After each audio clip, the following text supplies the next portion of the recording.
SCP-999 appears to be a large, amorphous, gelatinous mass of translucent orange slime, weighing about 54 kilos or 120 pounds, with a consistency similar to that of peanut butter. Subject size and shape is easily malleable and can change shape at will, though when at rest, SCP-999 becomes a rounded oblate dome, roughly 2 meters wide and 1 meter in height.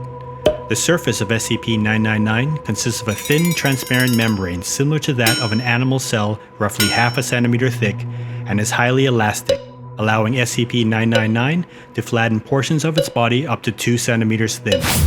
This surface is also hydrophobic, although SCP-999 can willfully absorb liquids. The rest of SCP-999's body is filled with a viscous orange substance of unknown chemical makeup, though it is capable of digesting organic materials with ease. Subject's temperament is best described as playful and dog-like. When approached, SCP-999 will often react with overwhelming elation, slithering over to the nearest person and leaping upon them, hugging them with a pair of pseudopods while nuzzling the person's face with a third pseudopod, all the while emitting high-pitched gurgling and cooing noises.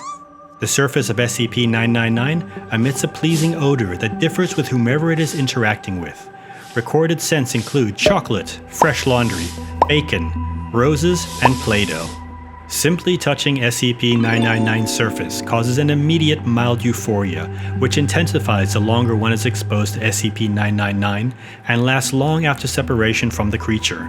Subject's favorite activity is tickle wrestling, often by completely enveloping a person from the neck down and tickling them until asked to stop, though it does not always immediately comply with this request. Though injuries may occur, SCP-999 has never been found to purposely attempt to harm others, and will immediately back away and contract its body into a quivering mound while gurgling in a manner similar to a whimpering dog, seemingly apologizing for hurting someone on accident. While the creature will interact with anyone, it seems to have a special interest in those who are unhappy or hurt in any way.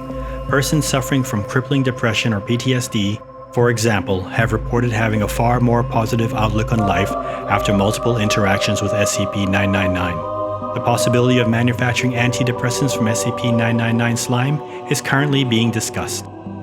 In addition to its playful behavior, SCP-999 seems to love all animals, especially humans, refusing to eat any meat and even risking its own life to save others. On one occasion, leaping in front of a person to take a bullet fired at them. Subject's intellect is still up for debate. Though its behavior is infantile, it seems to understand human speech and most modern technology, including guns. SCP-999's diet consists entirely of candy and sweets, with M&Ms and Necco wafers being its favorites. Its eating methods are similar to those of an amoeba. Addendum: SCP-999-A. Reminder to all staff: SCP-999 is not to consume caffeinated soft drinks of any kind.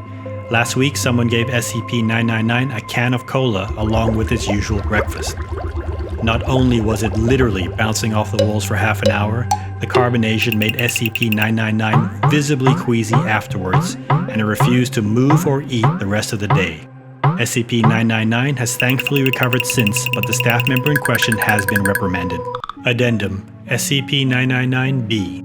The following is a report from an experiment in which SCP-682 is exposed to SCP-999 in the hopes that it will curb the creature's omnicidal rage.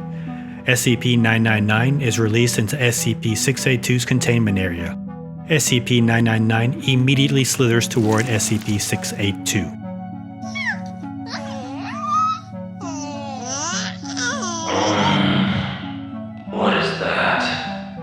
SCP-999 moves in front of SCP-682, jumping up and down in a dog-like manner while calling out in a high-pitched squealing noise. No. Disgusting. SCP-682 immediately steps on SCP-999, completely flattening SCP-999. Observers were about to abort the experiment when SCP-682 started talking again. What is this? I feel good. SCP-999 can be seen crawling up from between SCP-682's toes, up along its side and around its neck, where it clings on and begins gently nuzzling with its pseudopod. A wide grin slowly spreads across SCP-682's face. Feel so happy.